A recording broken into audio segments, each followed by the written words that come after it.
And he gets this move called Meteor Jam, which he pretty much just like dunks from half court. God damn! All right, I gotta watch this show now. It's like the sickest show ever. I love it. I didn't know they had all these crazy abilities. Yeah, it's sick. All right, Incendiate versus Wind Charmer. Xianghua, I know that Incendiate is very happy with how Xianghua is currently. Even though she didn't get too much in the terms of buffs, a lot of her bad matchups, they got nerfs that really benefited her. Oh, so what's the major thing with like Siegfried's 3A4 has way less pushback now, and that was a move that could just bully Xianghua because it just pushed her so far away that she couldn't really do anything. So it was just like kind of the nerfing of her bad matchups that made her better. Yeah, she got some buffs directly to Xianghua. Got it. Yeah, exactly. Keep going with the 2-2B, safe on block launcher. And if you're stand guarding that 2-2B, it's going to open up the opportunity for Incendiate to go for a throw mix-up as well. Oh, good step from Wind Charmer. Oh, it's not -16. Opts to go for a gut punch into a throw attempt, but that's going to do a lot of damage. Low life is going to be added on to this. Now it's everyone's favorite game. Will it kill? Will it kill? Will it kill? Nope. No. 50-50 though. He guessed right. Just kidding. Everyone's favorite game is will the Cervante 3v wall splat. Their second favorite game is will the Xianghua CE kill. Well, that's Ender J's favorite game. He plays it all the time.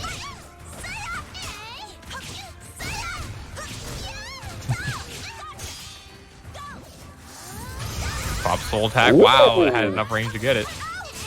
I don't see Whip Punish Soul Attack from Talim often. That was pretty neat. Yeah, Tornado. That's got a decent amount of range.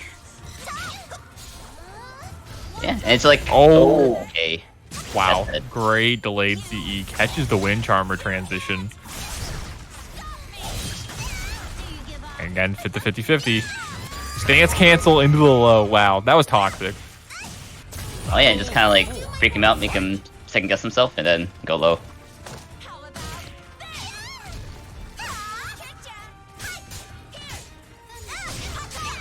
Punishable, right? The 6A+B that Incendiate did? Yeah. On counter hit is not punishable. Because it gets a combo on counter hit. On normal hit, you can punish it. Okay. Yeah. Wow, putting all this guard pressure on right now. If he's able to get the round while maintaining Incendiate's guard break, that could be huge for Wind Charmer going into it the next round. And that whiff punish is going to be enough. A little too liberal with those launchers. One of the weaknesses of that one is that the range isn't fantastic. I really appreciate that Incendiate just kind of like spam like the frame advantage, and Wind Charmer is like, I'm gonna run away, and just like found the space for that whiff punish. Oh, no wind cannon there, but gets a good amount of damage anyway. And get like a solid like 40 damage. Nice sidestep, but gonna get clipped. Drops the combo, unfortunately. Maybe those are a range issue, or maybe dropped the, I think we maybe tried to go for a K6.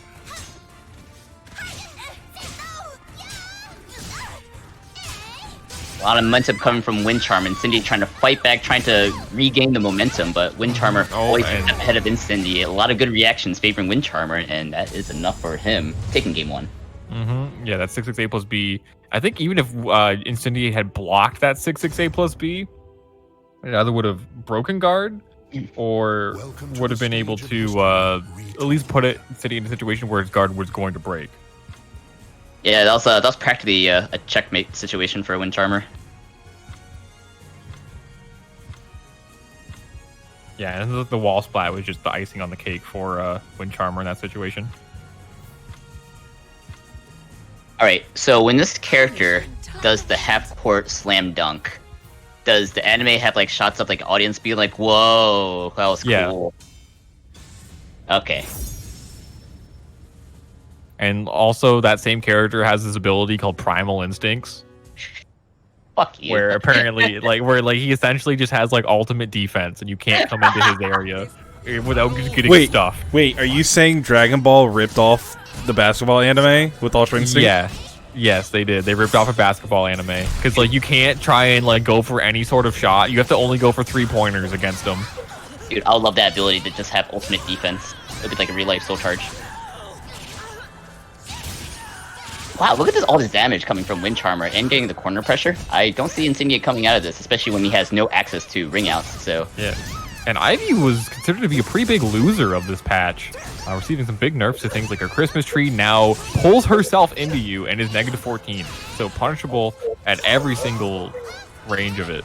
They finally know Christmas tree. I know, it's crazy. It's no longer Christmas in July, it's now August. And -14. Okay, that's interesting. So down from 16, but it's consistently punishable. Okay, so now it's actually a risk for Ivy players. Yeah, they also nerfed her CS damage, which is pretty big. Down, I think, about 10 damage. This is her CS or CE, did you say? CS. CS. Wow, dude! Yep. So they nerfed 2 of like her best moves, essentially. I mean, it's still a fantastic 70 damage grab, but like, hey.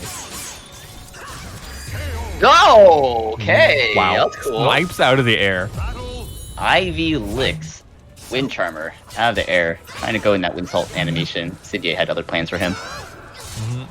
Not sure if that was just like a read just based on the character, or just like a player-specific read, because these two do play a decent amount. Okay, pushes a lot of frame advantage, but Incendiate is going to try to get some momentum back, pushes him away. And we're going fishing. Oh no! Wind Charmer says, "Catch this." Did you move? No. Oh, went for an auto GI, but the kick is going to be enough to get the wall splat. And he goes to the back turn, break attack.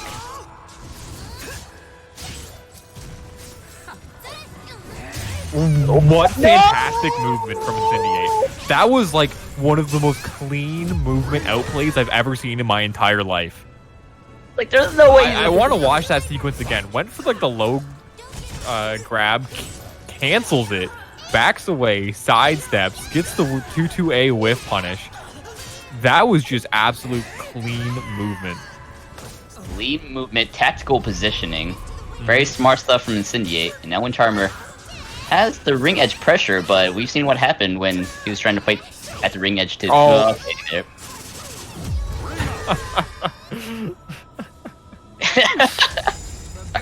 Well, hey, you hate to see it happen. Yeah.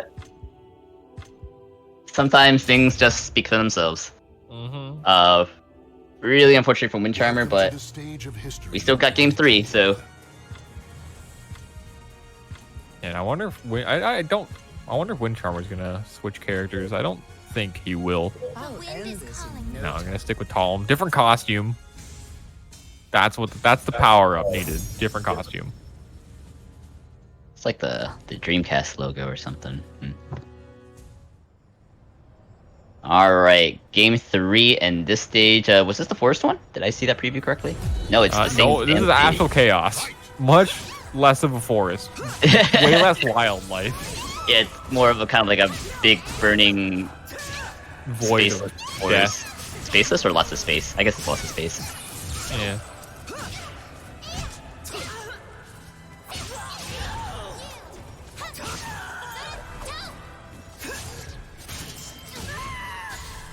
It would be interesting to see, okay, there we go. Good with punish, a lot of pressure, goes for the throw, gets broken, that's an important break. Yep, T2A, ooh, the sidestep avoids the wall splat, but the patience from Wind Charmer gonna get that whiff punish on the full crouch 3B. And hopefully Wind Charmer gets as much as he can before this stage's walls break, because I feel like just from game 2, like the moment that happened, Incendiate was able to just get so many advantages, especially that the final round win steal from Incendiate, being able to get that reverse ring out. Ooh, the air hit, not gonna get the full combo. So if Wind Charmer can just win this round while the walls are still up, I think that's going to be huge for him. Yeah, going for the 3A. Oh, this all this movement. You can't sidestep. You trying to sidestep on me? Oh, well, that's one way to do something, but definitely a sizable amount less damage. Yeah, but 10 less damage from the previous patch. trying to mash out an AA, maybe trying to catch a stance transition, but no, Wind Charmer very comfortable with just finishing the string, had enough life to really deal with any sort of punish. I wonder if Incendiate was trying to fake the CS buffer because he had like pretty like sporadic movement and then he went mid, so I wonder if that was intentional. Maybe. Because we know Incendiate to be like a CS buffer god, so like... Yeah, ooh, nice auto GI. Wind Charmer going to be able to use Wind Charmer to avoid the vertical. Okay, catch the movement with the sweep. Good stuff from Incendiate. Now he's just going to play a zoning game and just one last poke to close it out. Yeah, so much range on that full crouch 3V. Alright, Wind Charmer. Nice whiff punish from Incendiate. Walks all the way around that. Safe to say one of the best whip punishers in the game. So much damage and can get it often. It's fast too. It has like an auto sidestep built into it. I use 2-2A is just very strong. I guess the only weakness is that it's a high, but everything else is like really solid. You know, and punishable in block, but when you're trying to fish with punishers, I mean, like it's negative 12. That's like barely anything. Yeah, that's true. Only relevant for like certain characters with good punishers in the games, but right now, Incendiate sitting on a healthy life lead, being pretty comfortable, but now Wind Charmer gets a throw and just a little bit more damage to close it out, and he gets it. Wind Charmer over Incendiate.